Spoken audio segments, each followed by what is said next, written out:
إن الذين يتلون كتاب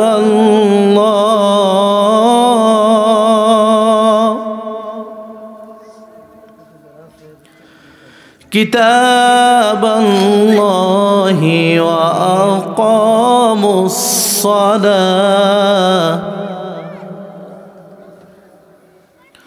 وأنفقوا مما رزقناهم سرا وعلانية يرجون تجارة لن تبور. وقال تعالى: إن الله وملائكته يصلون على النبي يا أيها الذين آمنوا صلوا عليه وسلموا تسليما اللهم। আমি আপনাদের সম্মুখে পবিত্র কোরআনুল কারীমের সূরাতুল ফাতির এর 29 নম্বর আয়াতে কারিমা তিলাওয়াত করেছি। ভূমিকায় কথা না বাড়িয়ে আসুন এই আয়াতের প্রেক্ষিতে আল্লাহ রাব্বুল আলামিন আপনার আমার হিদায়াতের জন্য, জীবন পথ চলার জন্য কোন কাজ করলে আল্লাহর নিকটবর্তী হওয়া যাবে এমন যে মেসেজ, যে বার্তাগুলো আল্লাহ পাক আপনাকে আমাকে দিয়েছেন, আসুন আমরা আলোচনায় চলে যাই। এই আলোচনা শুনে আপনাদের সকলকে এবং আমাকে বাস্তব জীবনে আমল করার তৌফিক দান করুক। সবাই বলুন আল্লাহুম্মা আমিন। আল্লাহ আমাদের আজকের এই তাফসিরে বরকত দান করুক। সবাই বলেন আল্লাহুম্মা আমিন। সম্মানিত হাজিরিন, যতটুকু সময় থাকবেন আমি অনুরোধ করব এই আয়াতের উপরেই আমি কথা বলবো ইনশাল্লাহ। একটু মনোযোগ দিয়ে শুনবেন, ইনশাল্লাহ বাস্তব জীবনে উপকৃত হব। সবাই আমার সাথে একটু, যারা পারেন একটু আমার সাথে তেলাওয়াত করেন। আউযু বিল্লাহি মিনাশ শাইতানির রাজিম। বিসমিল্লাহির রহমানির রহিম। إن الذين يتلون كتاب الله وأقاموا الصلاة وأنفقوا مما رزقناهم سرا وعلانية يرجون تجارة لن تبور। الله পাক আয়াতের মধ্যে আপনার আমার জন্য মেসেজ দিচ্ছেন, ইন্না নিশ্চয় আল্লাযীনা যারা ইয়াতলুনা তেলাওয়াত করে, নিশ্চয় যারা তেলাওয়াত করে কিতাবাল্লাহি আল্লাহর এই কিতাব, কি করে? তেলাওয়াত করে। ওয়া আকামুস সালাহ নামাজ কায়েম করে। ওয়া আনফাকু মিম্মা রাযাকনাহুম সিররা ওয়া আলানিয়াতান ইয়ারজুনা তিজারাতান লান তাবুর। আমার আল্লাহ রাব্বুল আলামিন বলছেন, নিশ্চয় যারা এই কোরআনুল কারীম তেলাওয়াত করে, 2 নম্বরে নামাজ কায়েম করে, 3 নম্বরে আমি আল্লাহ তাআলা তাদেরকে যে রিজিক দান করেছি সেই রিজিক থেকে তারা ব্যয় করে। এই 3টা কাজ যারা করবে, আমি আল্লাহ রাব্বুল আলামিন ঘোষণা দিলাম তারা এমন একটা ব্যবসার আশা করে যে এই ব্যবসার মধ্যে কোনো প্রকার লস নাই। দুনিয়ায় এমন কোনো ব্যবসা আপনি দেখাতে পারবেন যে ব্যবসায় কোনো লস নাই? কারোর কাপড়ের ব্যবসা আছে, কারোর মুদি দোকানের ব্যবসা আছে, কারোর মিল ফ্যাক্টরি কলকারখানা আছে। এমন কোনো ব্যবসায়ী বলতে পারবে না তার ব্যবসার কথা যে এই ব্যবসার মধ্যে কোনোদিন কোনো প্রকার লস হয় নাই।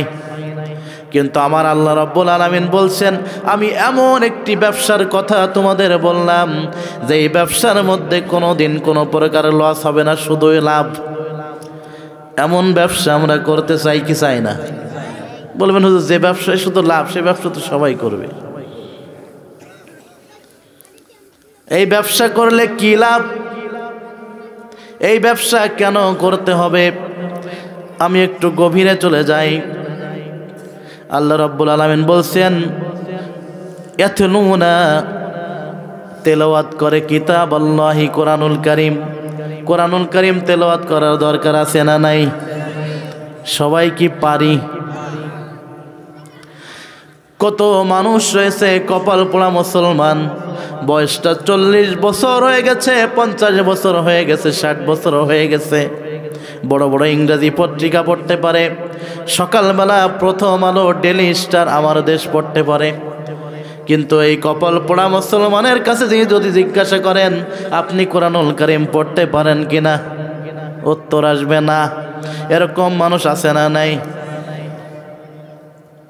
এটা সেই কিতাব, যালিকাল কিতাবু লা রাইবা ফীহি হুদাল লিল মুত্তাকিন।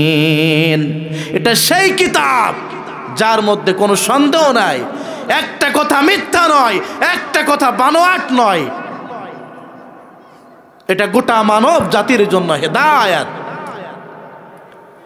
এই পৃথিবীতে যত বড় লেখক হোক না কেন, যত বড় কবি হোক না কেন, যত বড় সাহিত্যিক হোক না কেন, এমন কোন লেখক, এমন কোন সাহিত্যিক, এমন কোন কবি বলতে পারবে না আমি যে বইটা রচনা করেছি এই বইটার মধ্যে কোনো মিথ্যা কথা নাই, কোনো ভুল নাই, কোনো সন্দেহ নাই। বরঞ্চ দেখবেন, যদি কোনো সাহিত্যিকের বই আপনি হাতে নেন, যদি কোনো লেখকের বই আপনি হাতে নেন পড়ার জন্য, পৃষ্ঠা উল্টানোর পরে শুরুতেই দেখবেন এই বইটি পড়ার পরে যে ভুলগুলো আপনি পাবেন, আমাদের এই ঠিকানায় ইমেইল করবেন। পরবর্তী সংশোধনীতে, পরবর্তীতে যখন বইটা আমরা ছাপাবো ভুলগুলো আমরা ঠিক করে নেব, এরকম লেখা থাকে। কিন্তু আমার আল্লাহ রাব্বুল আলামিন এমন একটি কিতাব, এমন একটি বই আপনার আমার মানব জীবনের হিদায়াতের জন্য পাঠিয়েছেন।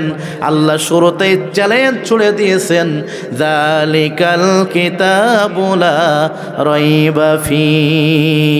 এটা সেই কিতাব যার মধ্যে সন্দেহ নাই, আল্লাহর চ্যালেঞ্জ।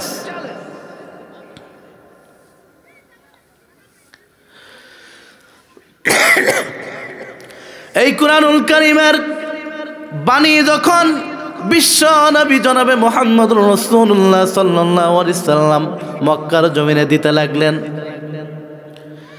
তদনন্তীন সময়ে তৎকালীন কাফের বেঈমানেরা তারা চিন্তা করলো মুহাম্মদ কোরআনের বাণী আমাদেরকে শোনাচ্ছে, মুহাম্মদ তো আমাদের সামনেই বড় হয়েছে, মুহাম্মদ কি আসলেই নবী? এটা একটু পরীক্ষা করা দরকার।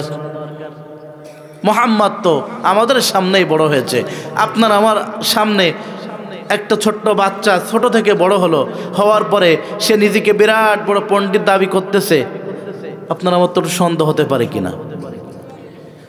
তদনন্তীন সময়ে মক্কার কাফেররা দেখলো মুহাম্মদ তো আমাদেরই ছেলে, হঠাৎ করে এখন নবী দাবি করতেছে, মুহাম্মদ কি আসলেই নবী? এটা একটু চেক করা দরকার, পরীক্ষা করা দরকার। কি করা যায়? তৎকালীন সময়ের কাফের বেঈমানদের লিডাররা একটা পরামর্শ সভা ডাকলো। পরামর্শই সিদ্ধান্ত হলো মুহাম্মদ আসলেই নবী কিনা এটা পরীক্ষা করা যাবে কিভাবে? লক্ষ্য করে দেখা গেল ইতিপূর্বে যত নবী রাসূল দুনিয়ায় এসেছে তারা যে দাওয়াত দিয়েছে, তাদের দাওয়াত যারা গ্রহণ করেছে তাদের মধ্যে কেউ ইহুদি, কেউ খ্রিস্টান। এবারে এই মক্কার কাফেররা চিন্তা করলো ইতিপূর্বে মুসা আলাইহিস সালাম এসেছে, তাওরাতের দাওয়াত দিয়েছে, ঈসা নবী এসেছে, ইনজিলের দাওয়াত দিয়েছে। এখন ঈসা নবীর অনুসারী যারা, তাওরাত তথা মুসা আলাইহিস সালামের অনুসারী যারা, এরকম ধর্মযাজক যদি পাওয়া যায় এরকম পণ্ডিত যদি পাওয়া যায় তারাই বলতে পারবে মুহাম্মদ নবী কিনা। আহলে কিতাব তখন মক্কায় নাই, তারা খোঁজ নিয়ে দেখতে পেল আহলে কিতাব আছে মদিনায়। কোথায়? মদিনায়। সেখান থেকে মক্কার কাফেররা দুইজন প্রতিনিধিকে মদিনায় পাঠালো। সেই আহলে কিতাবদের যারা ধর্ম যাজক ছিল তাদের কাছে পাঠালো। তাদের কাছে দুইজন গেল। দুইজন যাওয়ার পরে বিশ্ব নবী জনাবে মুহাম্মদুর রাসূলুল্লাহ সাল্লাল্লাহু আলাইহি সাল্লাম শিশু অবস্থা থেকে 40 বছর বয়স পর্যন্ত কি করেছে, কিভাবে বেড়ে উঠেছে টোটাল বর্ণনা করছে। টোটালটা বর্ণনা করার পরে ওই ধর্মযাজক যারা ছিল তারা বলল, নবী যদি আসলেই তোমরা চিনতে চাও আসলেই মুহাম্মদ সত্য নবী কিনা না মুহাম্মদ ভণ্ড নবী, এটা পরীক্ষা করতে হলে 3টা প্রশ্ন তার কাছে করবে। 3টা প্রশ্নের জবাব যদি মুহাম্মদ দিতে পারে তাহলেই মনে করবে সে সত্য নবী, আর 3টা প্রশ্নের জবাব যদি না দিতে পারে মনে করবে সে ভণ্ড নবী।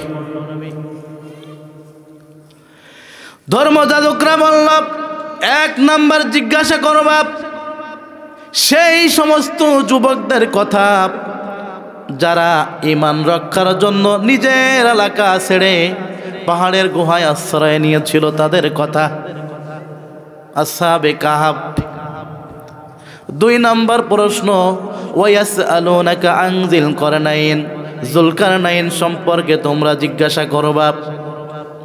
প্রশ্ন নাম্বার 3, মা মানির রূহ, রুহু কি, রুহু সম্পর্কে মুহাম্মদের কাছে জিজ্ঞাসা করবা।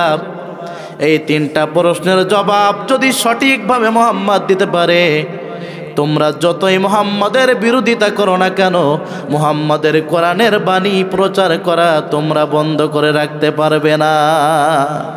কারণ এই 3টা প্রশ্ন আল্লাহর সিদ্ধান্ত ছাড়া, আল্লাহর পক্ষ থেকে ছাড়া দুনিয়ার কোনো মানুষের পক্ষে দেওয়া সম্ভব না। এবার 2 জন প্রতিনিধি মক্কার জমিনে এসে কাফের সরদারদের সাথে, কাফের লিডারদের সাথে বলল, লিডার সূত্র পেয়ে গেছি, মুহাম্মদকে পরীক্ষা করার সূত্র পেয়ে গেছি। বলছে কি সূত্র? বলল 3টা প্রশ্নের জবাব যদি মুহাম্মদ দিতে পারে তাহলে মুহাম্মদ সত্য নবী, আর 3টা প্রশ্নের জবাব যদি সঠিকভাবে মুহাম্মদ না দিতে পারে তাহলে মুহাম্মদ ভণ্ড নবী। চলো এবার সবাই মিলে মুহাম্মদের নিকটে যাই, এই 3টা প্রশ্ন করি।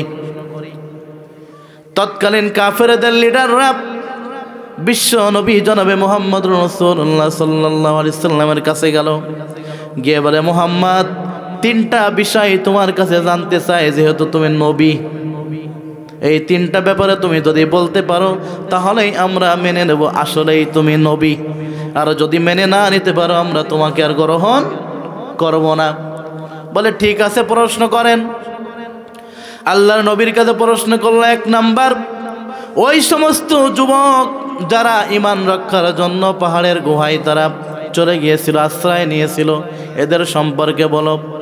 2 নম্বর, ইয়াসআলুনাকা আন যিল করনাইন, যুলকারনাইন সম্পর্কে বলো। সেই বাদশাহ যে পূর্ব থেকে পশ্চিমে, উত্তর থেকে দক্ষিণে গোটা পৃথিবী ভ্রমণ করেছে, এমনকি গোটা পৃথিবী শাসন করেছিল। 3 নম্বর প্রশ্ন, মা মানির রূহ, রূহ কি? আল্লাহর নবী বললেন, ঠিক আছে, এই 3টা প্রশ্নের জবাব আগামীকাল দেব। কবে দেব? আগামীকাল। আল্লাহর নবী চিন্তা করছে, জিব্রাইল তো প্রতিদিন আসে আর যায়, সে তোমার বন্ধু, জিব্রাইল আগামীকাল যখন আসবে জিব্রাইলের কাছ থেকে শুনে নেব।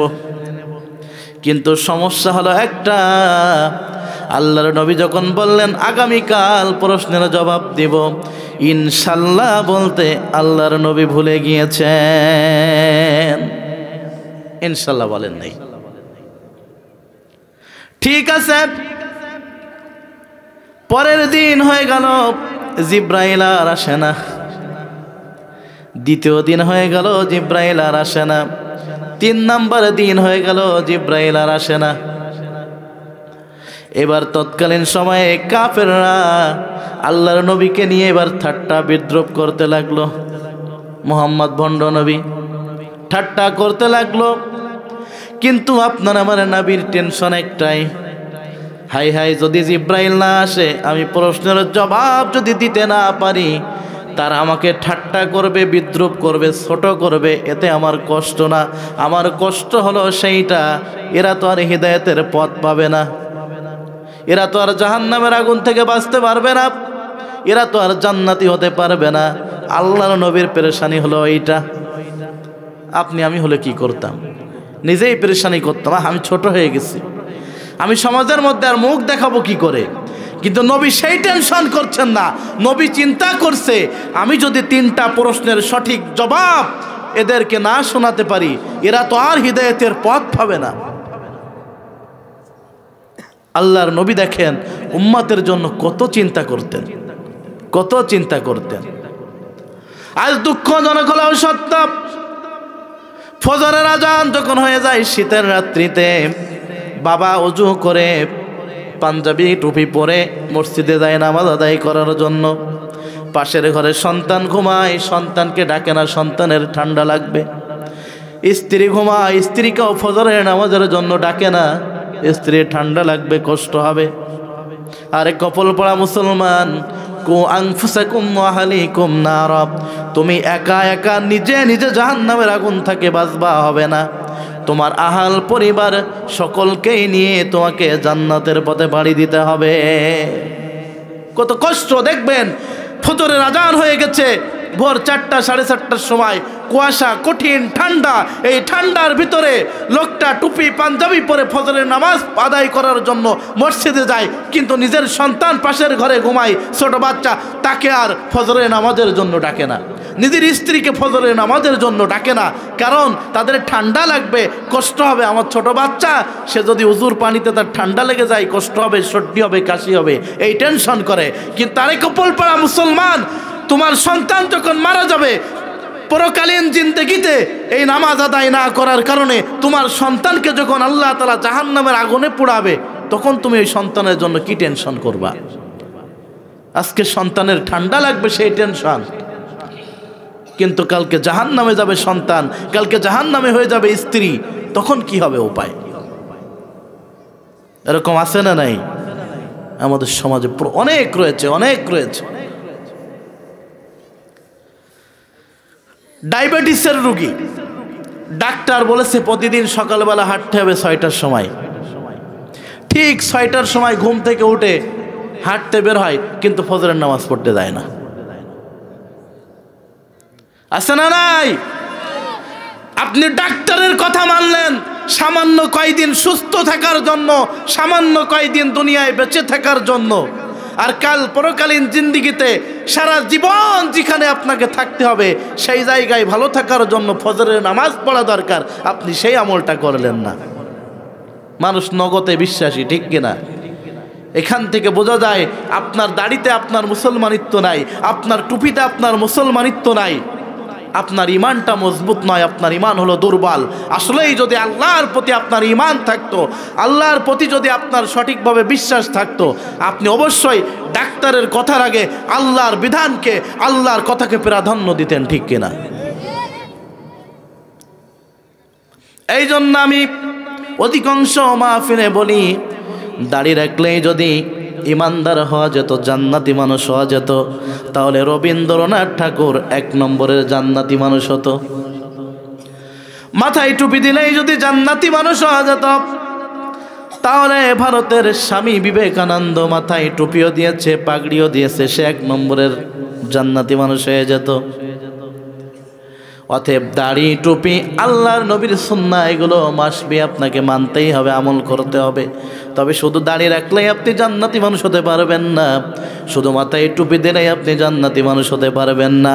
প্রকৃত জান্নাতি মানুষ হতে হলে এই কোরআনের প্রত্যেকটি আয়াতের বিধান পুঙ্খানুপুঙ্খভাবে আপনার বাস্তব জীবনে আমল করতে হবে, তাহলেই আপনি প্রকৃত জান্নাতি।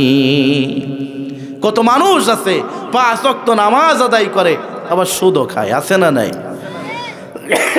কত মানুষ আছে 5 ওয়াক্ত নামাজ আদায় করে, এখনো পর্যন্ত ঘুষ ছাড়তে পারে নাই অনেক সরকারি অফিসার।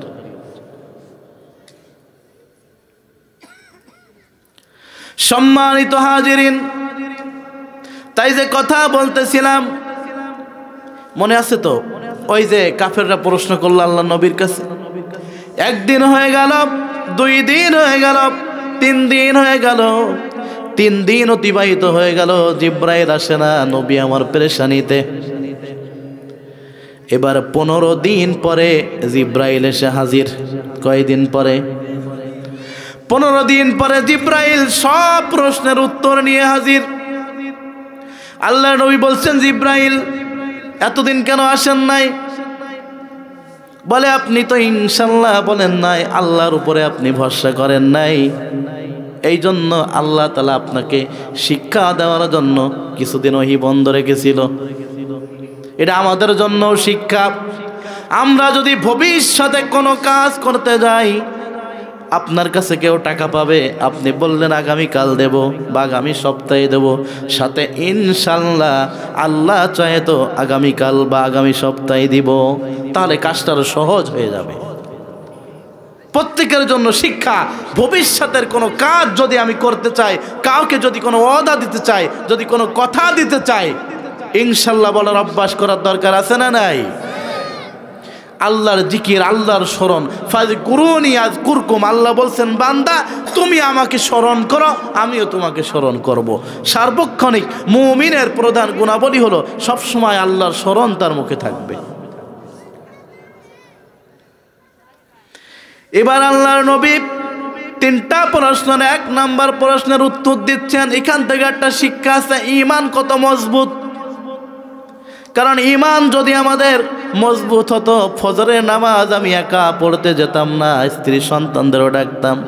ঈমান যদি মজবুত হতো, ডাক্তারের কথায় শুধু ডায়াবেটিস নিয়ন্ত্রণ করার জন্য হাঁটতে যেতাম না, আগে ফজরের নামাজ মসজিদে জামাতে আদায় করতে যেতাম।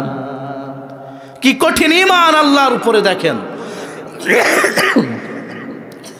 ওই 7 যুবক আল্লাহর নবী বর্ণনা করতেছে,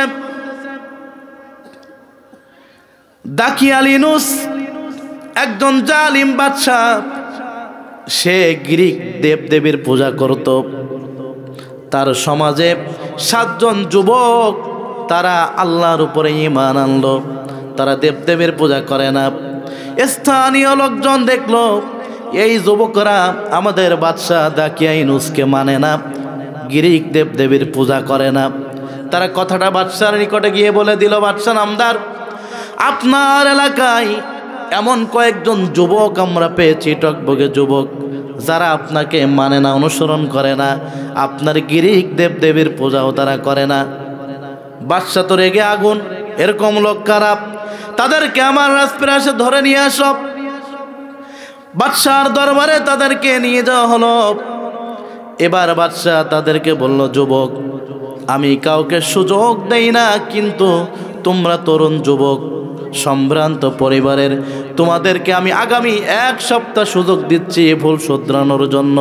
তোমরা 1 সপ্তাহ চিন্তা করো, এরপরে আমাকে সিদ্ধান্ত জানাও, তোমরা এক আল্লাহর উপরে ঈমান রাখবে না আমি দাকিয়াল ইউনুসের দেবদেবীর উপরে ঈমান আনবে। 1 সপ্তাহের জন্য আমি তোমাদেরকে কিছু বললাম না, তোমাদেরকে আমি সিদ্ধান্ত নেওয়ার একটা সময় দিলাম। এবার এই 7 যুবক বাদশার রাজপ্রাসাদ থেকে বের হয়ে একে অপরের সিদ্ধান্ত নিল, এই এলাকায় যদি থাকি তাহলে ঈমান রাখা হবে না, ঈমান চলে যাবে। আর ঈমান যদি রাখতে যাই, বাদশা দাকিয়াল ইউনুস আমাদেরকে হত্যা করে ফেলবে। অতএব না ঈমানও হারাতে চাই না, আবার এই জালিম বাদশার নিকটে আমাদের জীবনটাও দিতে চাই না। কি করা যায়? তারা সিদ্ধান্ত নিল, আল্লাহর জমিন অনেক প্রশস্ত, পৃথিবী অনেক বড়, এই বাদশার এলাকায় আমরা থাকবো না। পৃথিবীর কোনো না কোনো জায়গায় আল্লাহ রাব্বুল আলামিন আমাদের রিজিকের ব্যবস্থা করে রেখেছে, কোনো না কোনো জায়গায় আমাদের বাসস্থানের ব্যবস্থা করে রেখেছে। এই 7 যুবক অজানা উদ্দেশ্যে, নিজ এলাকা ছেড়ে অজানা উদ্দেশ্যে তারা রওনা দিল। ইমান রক্ষার জন্য এলাকা ছাড়া। এখানে একটা প্রশ্ন, আপনার অঞ্চলে ইমান রাখার জন্য, ইসলামী আন্দোলন করার জন্য, কোরআনের দাওয়াত দেওয়ার জন্য, কোরআনের কথা বলার জন্য ইতিপূর্বে ফ্যাসিস্ট আমলে গত 16 বছরে কোন মানুষের ঘর ছাড়া বাড়ি ছাড়া হতে হয়েছে কি হয় নাই? একজন আর দুজন না, ইসলামী আন্দোলন করে, কোরআনের দাওয়াত দেয়, কোরআনের কথা বলে, এমন হাজার হাজার ইসলামী আন্দোলনের কর্মীদেরকে নিজের ঘর ছাড়া বাড়ি ছাড়া হয়ে অন্যত্রে যাওয়া লেগেছে।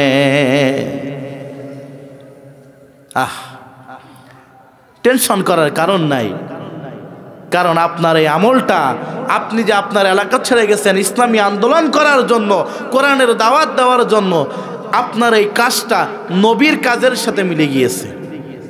যদি বলেন কিভাবে? নবী আমার যখন কোরআনের দাওয়াত মানুষের কাছে প্রচার করতে লাগলেন, দলে দলে দলে দলে মানুষ যখন ইসলাম গ্রহণ করতে শুরু করলো, তখন মক্কার কাফেররা চিন্তা করলো মুহাম্মাদের দ্বীন যদি এভাবে প্রচার হতে থাকে, দলে দলে যদি মুহাম্মাদের এই কোরআন মানুষ গ্রহণ করে, তাহলে মক্কার কাফেররা চিন্তা করলো আমি আবু জেহেল আমার ক্ষমতা থাকবে না, আমি আবু লাহাব আমার ক্ষমতা থাকবে না, উতবা সাইবা ওয়ালিদ ইবনে মুগিরা আমাদের ক্ষমতা থাকবে না, গদি ছেড়ে দিতে হবে। কারণ যদি সমাজে রাষ্ট্রে কোরআনের বিধান কায়েম হয়ে যায়, মানব রচিত বিধান আর এই সমাজে টিকবে না। এরকম চিন্তা গত ফ্যাসিস্ট আমলেও ছিল কি ছিল না? যে হুজুররা কোরআনের সঠিক কথাগুলো মানুষের কাছে তুলে ধরেছিল, তাদেরকে হয় দেশ ছাড়া করেছে, নাইলে জেলখানায় বন্দি আছে না নাই? একদিন আর দুদিন না, কোরআনের পাখি আল্লামা দেলোয়ার হোসেন সাইদি হুজুরকে, আপনার আমার মাথার মুকুট, একদিন আর 2 দিন না, কোরআনের কথা বলার জন্য 13টি বছর জেলখানায় তাকে বন্দি করে রেখেছিল। শেষ পর্যায়ে চিন্তা করল, এরপরেও মানুষটা বুড়া হয়ে গেছে, 80 বছর বয়স হয়ে গেছে, তা ওদের ভয় যদি কোনো সময় বের হয়ে একটা বক্তৃতা দেয়, এমন তো হতে পারে আল্লামা হুজুরের কথা শুনে সবাই কোরআনের দিকে ধাবিত হতে পারে। এরপরে তারা পরিকল্পিতভাবে নির্বাচনের আগে ক্লিনিক্যাল মার্ডার তথা হাসপাতালে পরিকল্পিতভাবে মার্ডার করে দিয়েছে। অপরাধ কি ছিল? উনি চোর ছিল, ডাকাত ছিল, ধর্ষণকারী ছিল। আল্লামা সাইদি হুজুর, ওনার বড় ছেলে রফিক বিন সাইদি, 2012 সালে উনি যখন মারা যায়, আমি তখন ঢাকা তামরুল মিল্লাতে ক্লাস 9-এ পড়ি।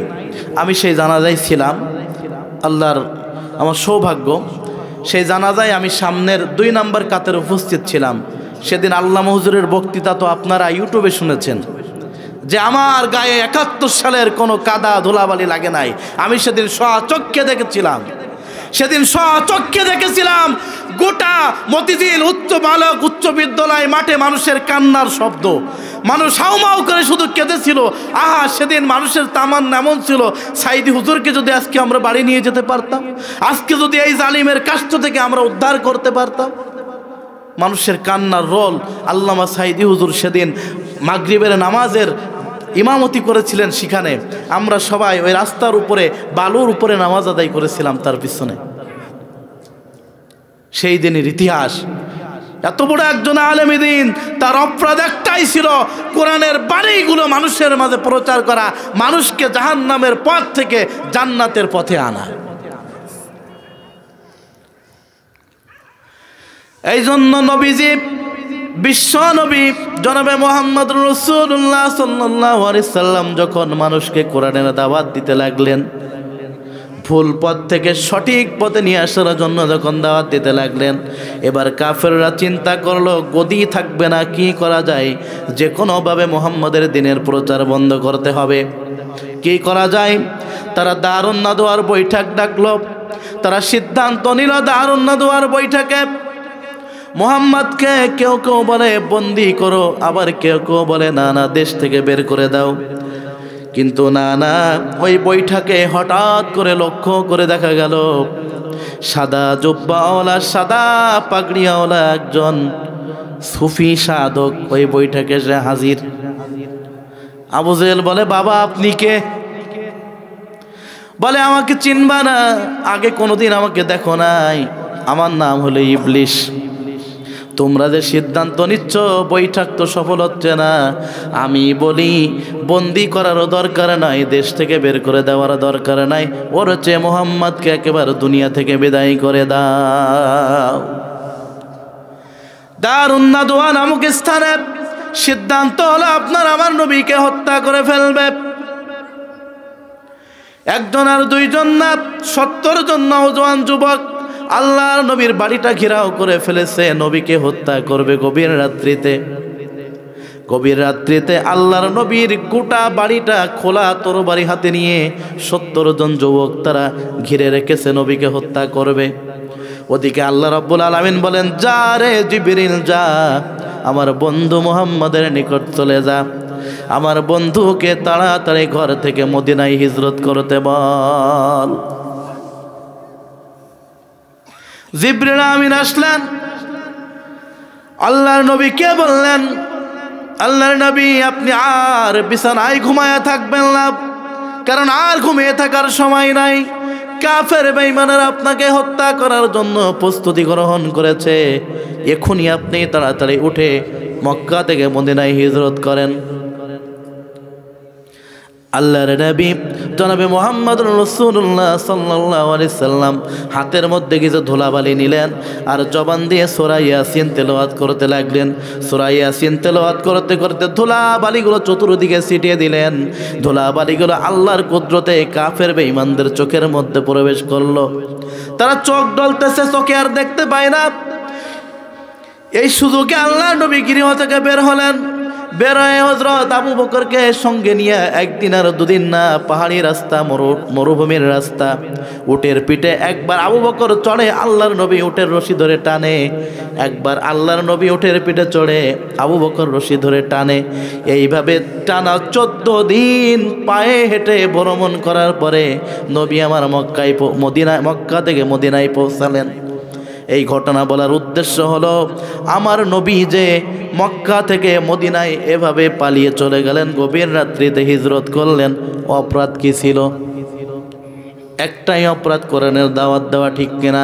এই জন্য আমি বলতেছিলাম, যারা ইসলামী আন্দোলন করার কারণে, কোরআনের বাণী প্রচার করার কারণে, ইসলামী সংগঠন করার কারণে ঘর ছাড়া হয়েছেন, বাড়ি ছাড়া হয়েছেন, ইতিপূর্বে আপনার এই আমলটা আল্লাহর নবীর আমলের সাথে মিলে গিয়েছে, বরঞ্চ আল্লাহর নবীর সবচেয়ে বড় সুন্নাতটা আপনি পালন করেছেন। তুমি মেসওয়াক করা ফজিলত তো জানো, খাওয়ার শেষে মিষ্টি মুখের হাদিসটাও মানো, তবে হক কথাটা উচ্চ স্বরে বলতে পারো না, অন্যায় দেখে বারুদ হয়ে জ্বলতে পারো না। কেমন মুসলমান তুমি একটু ভাবো না, কেমন তোমার ঈমান একটু বোঝো না। আমরা মেসওয়াক করার সুন্নাত জানি, খাবার শেষে মিষ্টি খাওয়ার সুন্নাত জানি, কিন্তু আল্লাহর নবীর সবচেয়ে বড় সুন্নাত, কোরআনের বাণী, দ্বীনের বাণী, ইসলামের বাণী সমাজে রাষ্ট্রে কায়েম করা, এই সুন্নাতটা আমরা মানতে চাই না। আমরা খাওয়ার শেষে মিষ্টি খাওয়ার সুন্নাত জানি। খাওয়ার শেষে যদি বাড়িতে একটু মিষ্টি থাকে, রাতে একটু মিষ্টি খেয়ে নিয়ে সুন্নাত, ওই সুন্নাত পালন করলে মনে হয় জান্নাতে মিষ্টি পাওয়া যাবে না? জান্নাত তো সহজ নয়। সম্মানিত হাজিরিন, তাই যে কথা বলতেছিলাম, ওই 7 যুবকের কথা মনে আছে কি? ওই 7 যুবক এবার সিদ্ধান্ত নিল, না না, আমাদের ঈমান যদি রক্ষা করতে হয়, ঈমান যদি আমাদের টিকিয়ে রাখতে হয়, এই এলাকায় আর থাকা যাবে না। তারা অজানা উদ্দেশ্যে তারা রওনা দিল। হাঁটি হাঁটি পা পা করে দীর্ঘ পথ অতিক্রম করার পরে এক সময় তারা ক্লান্ত হয়ে গেল। ক্লান্ত শরীর নিয়ে একটি পাহাড়ের ঘুমায় তারা সাময়িক কিছুক্ষণ বিশ্রাম নেওয়ার জন্য তারা ঘুমিয়ে পড়ল। কিন্তু আল্লাহর কি কুদরত, তাদের সাথে আল্লাহ এমন খেলা খেললেন, তাদের ওই অল্প সময়ের ঘুমটা আল্লাহ তাআলা 309 বছরের করে দিলেন। একটানা 309 বছর এরা ঘুমিয়ে থাকলো। 309 বছর পরে এদের ঘুম ভাঙলো, আল্লাহ তাদেরকে হায়াত দিয়ে বাঁচিয়ে রাখলেন। হায়াত দেওয়ার মালিক কে? 309 বছর পরে এরা যখন জাগ্রত হলো, জাগ্রত হয়ে একজন আরেকজনকে বলা বলি করতেছে, আমরা মনে হয় অল্প কিছুক্ষণ ঘুমিয়েছি। আরেকজন বলছে না আমরা প্রায় একদিন ঘুমিয়েছি। কেউ বলছে না এখনো তো সূর্যের আলো দেখা যাচ্ছে, আমরা মনে হয় এই এক বেলার মতো ঘুমিয়েছি। একজন বলছে না হয়তো আমরা দীর্ঘ সময় ঘুমিয়েছি। তা যাই হোক, এখন আমাদের পেটে অনেক ক্ষুধা, দীর্ঘদিন খাবার খাইনি, অনেক ক্ষুধা, কিছু খাবার নিয়ে আসো, শহরে চলে যাও, খুব সাবধানতার সাথে শহরে যাও, কারণ শহরে গেলে যদি ওই জালিম বাদশার লোকজন দেখতে পায় আবার আমাদেরকে পাকড়াও করবে, অ্যারেস্ট করবে। খুব সাবধানতার সাথে তোমরা শহরে চলে যাও, শহরে গিয়ে একটু আমাদের জন্য খাবার নিয়ে এসো। তাদের মধ্য থেকে একজন যুবক খাবার কেনার জন্য শহরের মধ্যে চলে আসলেন। শহরে এসে দেখে আগের মতো আর বিল্ডিং নাই, ইমারত নাই, আগের মতো ঘর বাড়ি নাই। এখন সেখানে বড় বড় ইমারত তৈরি হয়েছে, দালান তৈরি হয়েছে। টোটাল এলাকার দৃশ্যপট চেঞ্জ হয়ে গেছে, সব কিছু পরিবর্তন হয়ে গেছে, কিছু চিনতেছে না।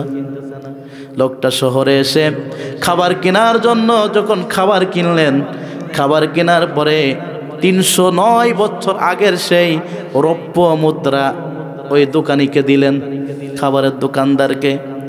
খাবারের দোকানদার মুদ্রাটা হাতে নিয়ে চিনতে পেরেছে এটা তো আজকের মুদ্রা না, এটা তো 300 বছর আগের মুদ্রা।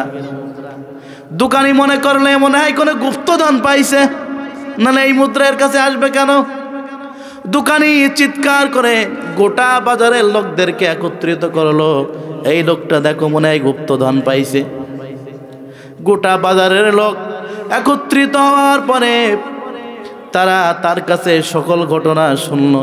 শোনার পরে তাদের মধ্য থেকে একজন বলল, ভাই তোমাদের আর ভয় পাওয়ার কোনো দরকার নাই, প্রেশানি হওয়ার কোনো দরকার নাই, টেনশন করার কোনো দরকার নাই, কারণ তোমাদের যে জালিম বাদশার ভয় তোমাদের অন্তরে রয়েছে, সেই জালিম বাদশা 300 বছর আগে আল্লাহ তাআলা তাকে দুনিয়া থেকে উঠিয়ে নিয়েছে। বর্তমান সময়ে আমরা যে বাদশার আন্ডারে আছি, এই বাদশা একজন তোমাদের মতোই মুমিন ইমানদার। একে একে তাদের ঘটনাটা তৎকালীন সময়ে সেই মুমিন ইমানদার বাদশার নিকট চলে গেল। বাদশা এবার দলবল নিয়ে তাদের সাথে দেখা করতে গেল, তাদের সাথে সবার সাথে জাগ্রত অবস্থায় দেখা হলো। দেখা হওয়ার পরে বাদশা বলল, তোমরা রাজ্যে ফিরে এসো, তোমাদের বিভিন্ন রকম সুবিধা আমরা দেব। কিন্তু ওই 7 যুবক বলল, না, ঈমান রক্ষার জন্য বের হয়েছিলাম, আমরা আমাদেরকে আল্লাহর কাছে সঁপে দিয়েছি, আমরা আর লোকালয়ে ফিরে গিয়ে সেই সাধারণ জীবন যাপন আর করতে চাই না। তারা আল্লাহর কাছে প্রার্থনা করলো, আল্লাহ আপনি আমাদেরকে আপনার রহমতের চাদরে আপনার কাছে ডেকে নিন। সাথে সাথে আল্লাহর রহমতে ওই 7 জন যুবক তারা সবাই ইন্তেকাল করল। এ কথা বলার উদ্দেশ্য হলো ঈমান রক্ষার জন্য ঘর ছাড়া বাড়ি ছাড়া। আজকে আপনি আমি 100 টাকার একটা খিচুড়ির বিনিময়ে আমাদের ঈমানটা বিক্রি করে দেয়, 200 টাকার খিচুড়ির বিনিময়ে ঈমানটা বিক্রি করে দেয়, আছে না নাই? এই জন্য যত কষ্ট হোক, যত কষ্ট হোক, যত জুলুম হোক, যত নির্যাতন হোক, ঈমান রক্ষার জন্য টাকার কাছে বিক্রি হওয়া যাবে না। ইসলামী সমাজ কায়েম করার জন্য অর্থের কাছে নিজেকে বিলীন করা যাবে না। কারণ শুধু দাড়ি রেখেছি, টুপি মাথায় দিয়েছি, এটাই আমরা পরিপূর্ণ ঈমানদার নই। আপনার সমাজে, আপনার রাষ্ট্রে ইসলামী সমাজ কায়েম করার জন্য, ইসলামী হুকুমত কায়েম করার জন্য বলবেন, হুজুর আমি তো রাষ্ট্রের প্রেসিডেন্ট না, আমি তো রাষ্ট্রের প্রেসিডেন্ট না। আপনি আপনার পরিবারের প্রেসিডেন্ট, আপনার পরিবারের সদস্যরা আপনার অধীনস্থ।